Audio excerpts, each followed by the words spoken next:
After our district work period earlier this month,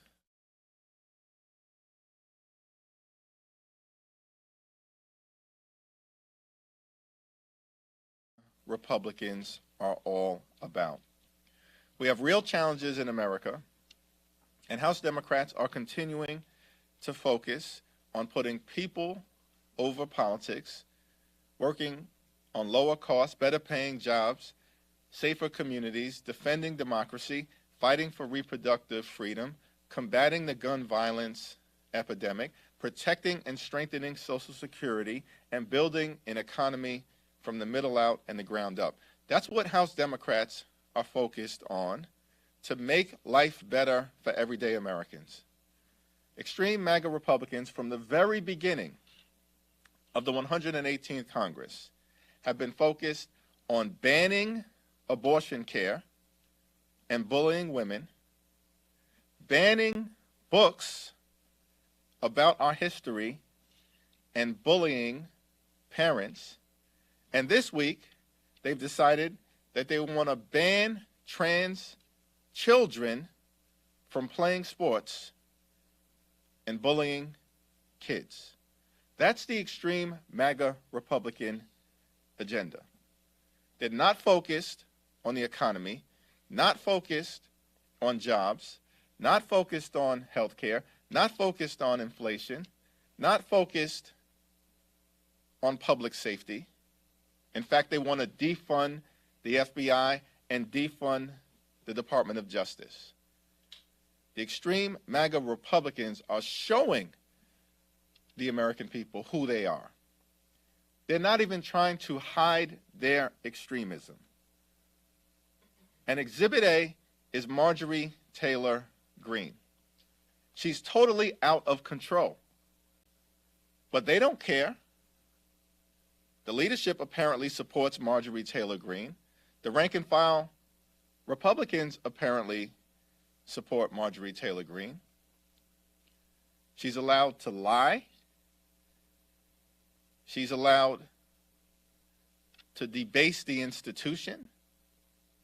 Apparently, Marjorie Taylor Greene is even allowed to elevate someone who appears to have engaged in espionage and treason against the United States of America.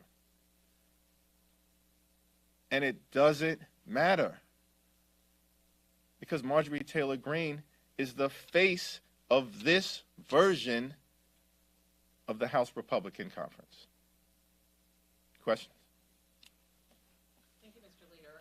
You just described Republicans as extreme MAGA Republicans, yet your colleague on the Senate side, Senator Joe Manchin, just put out a statement applauding Speaker McCarthy's debt limit proposal and saying that the president should sit down with him. And the fact that he hasn't, he says, is a deficiency of leadership. How do you respond to that, and shouldn't Democrats be on the same page? Well, Democrats in the House of Representatives are on the same page, and I believe we're on the same page with the overwhelming majority of Senate Democrats, and certainly we remain on the same page with Leader Schumer. A default on our debt is not an option. It will have catastrophic consequences. And the extreme MAGA Republicans in the House of Representatives are flirting with a default. Paul Ryan, Ronald Reagan, Donald Trump, and other Republicans have consistently said over the last few decades that dealing with issues with respect to raising the debt ceiling should not involve gamesmanship, partisanship, or brinksmanship, because it's too serious an issue. And so President Biden and Democrats in the House and Senate have been pretty clear. We have to avoid a default. There's only one way to do it: raising the debt ceiling so America can pay bills that we have already incurred. Separately, of course, we remain willing to have a conversation about what future spending and investments in the health, safety, and economic well-being of the American people should be. The process to do that is the budget process and the appropriations process. And by the way, extreme MAGA Republicans temporarily hold the majority. They control the process. And so it's unclear to me why we're still waiting for Republicans to actually put their budget into the public domain. Not talking points, not speeches, a budget.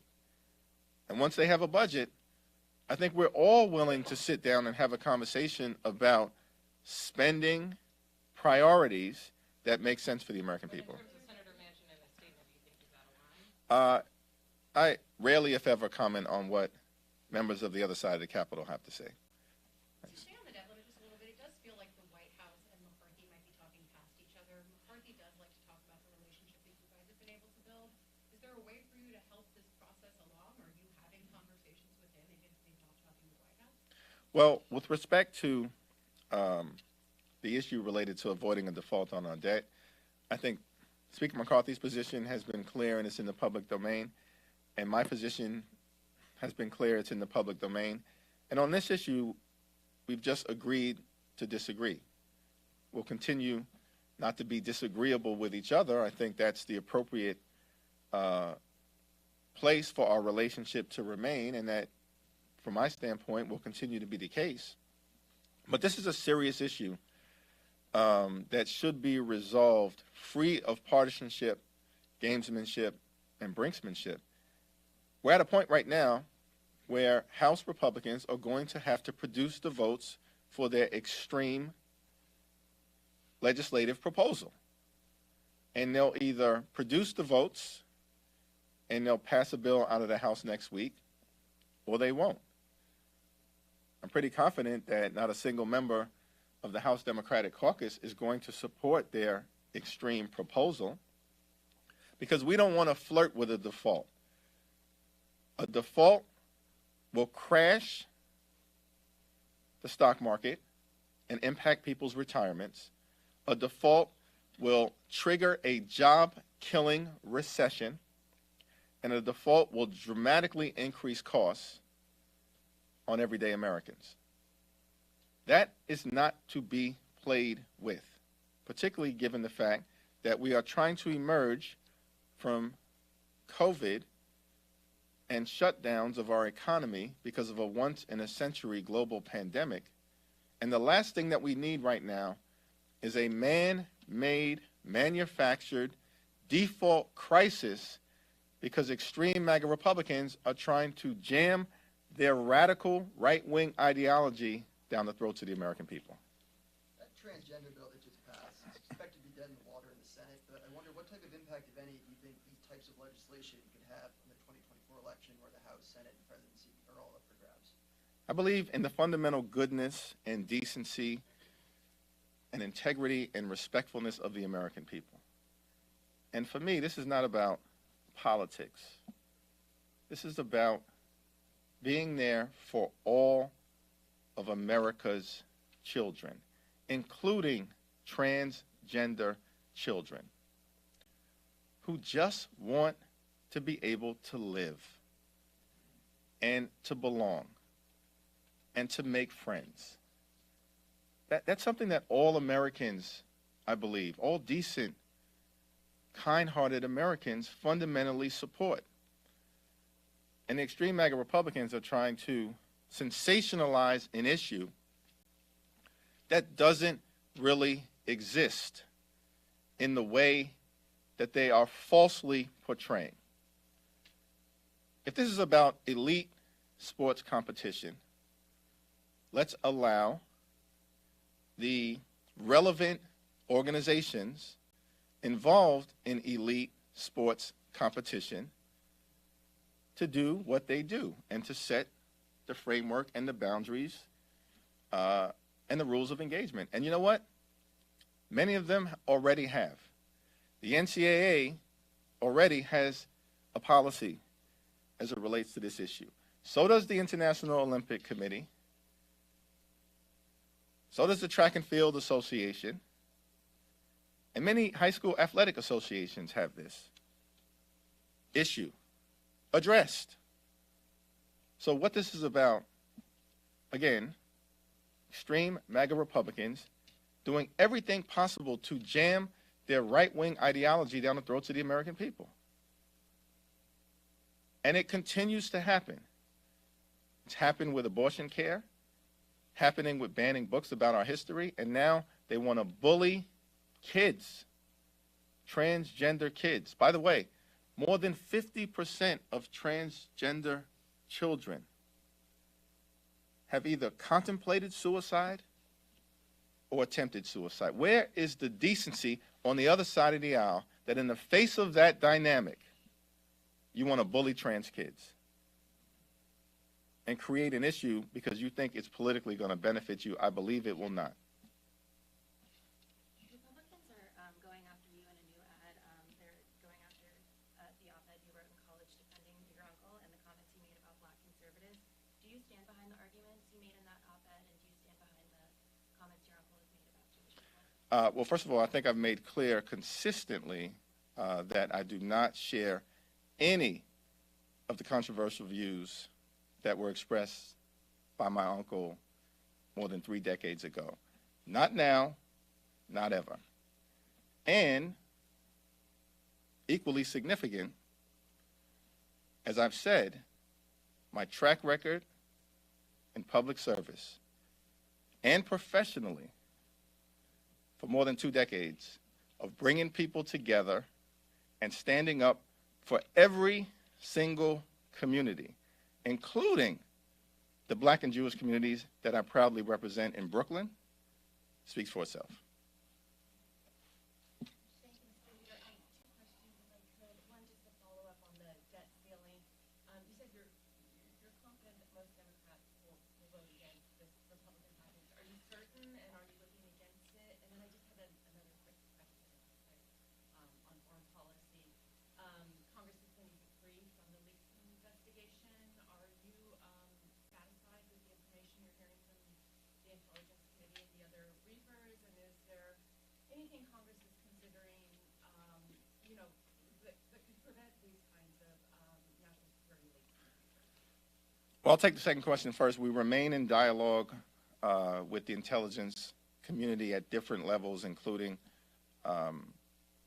our top Democrats on the Intel Committee, our top Democrat on the Armed Services Committee. We want to get to the bottom of what happened, why it happened, and how do we prevent this type of leak from ever happening again. We also have to get a sense of what was the extent of potential foreign or bad actor manipulation in the documents that were leaked in terms of what may have been propaganda put into the public domain and what may have been actual documents in their original form that were intentionally leaked to do damage to the United States of America. So that's ongoing, but I have the highest degree of confidence and faith in the Biden administration to get to the bottom of what happened and to make sure this type of thing doesn't happen again or the risks are minimized.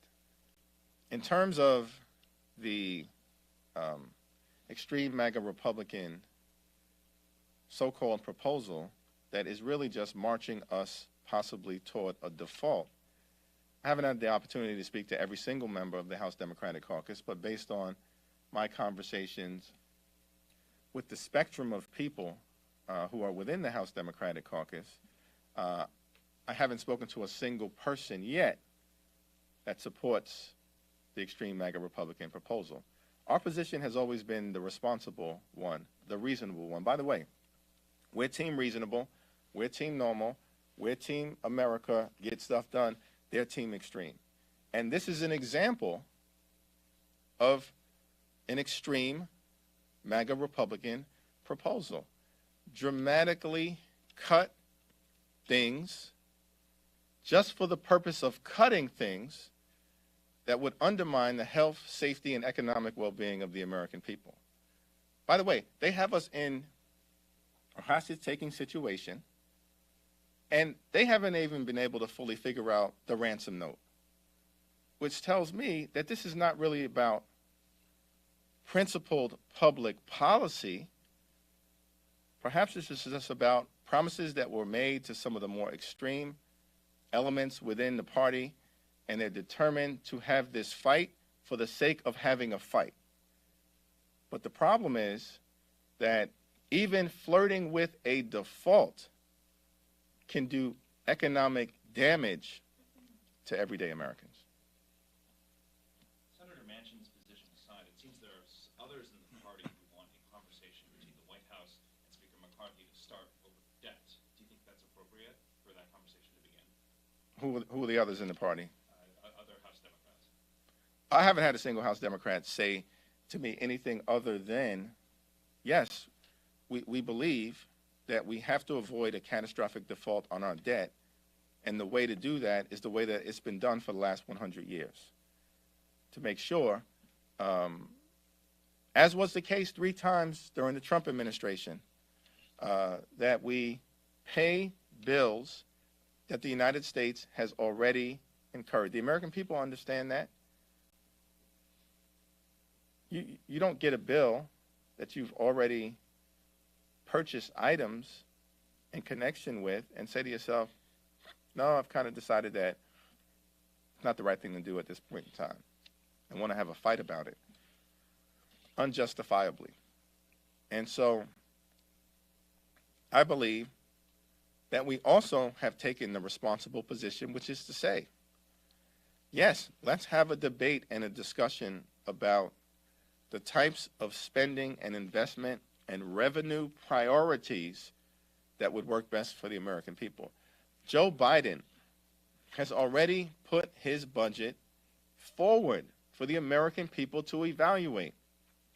It's a budget that will strengthen and protect Social Security. It's a budget that will invest in building an economy that works for everyday Americans. And it's a budget that will reduce the deficit by over $3 trillion. So we're willing to have a conversation. Here's our plan for America. Show us your plan. It's missing. It's hiding. And so I don't know whether reasonable people would conclude that we should be negotiating against ourselves. That's not a logical place to be. Produce your budget, and let's have a conversation. Last question. Roll it back. On guns, we're creeping up here on a month after Nashville. We know that there are conversations ongoing within the caucus, but it sounds like not everyone is on the same page. Some people want a discharge petition, some people don't. Some people want package of bills, some people want individual bills. Have you settled on a strategy about how you're going to address the gun issue, knowing that Republicans aren't going to bring your favorite proposals to the table? Yeah, well, excuse me. Well, this is another example of how extreme they are, because it's not Democrats' favorite proposals.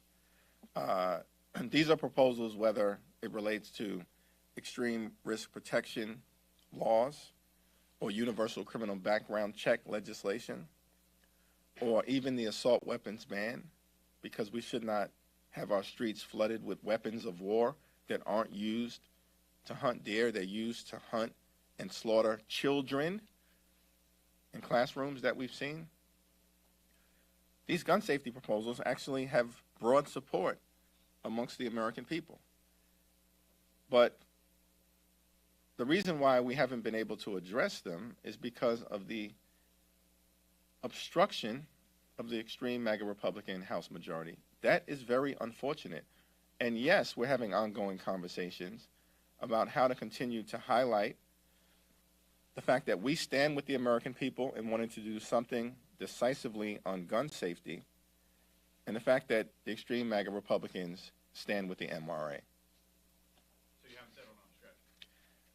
We're having ongoing conversations about different ways to continue to elevate the issue. The strategy is we are going to continue to focus on pushing for common sense gun safety legislation with the fierce urgency of now. Do you want a discharge petition first? Well, there are a variety of different things that can be done, hopefully to make clear to the American people that we are pushing for action. A discharge petition is one of the vehicles that may be available to us, but we'll continue to have discussions and see where we land. Thank you, everyone.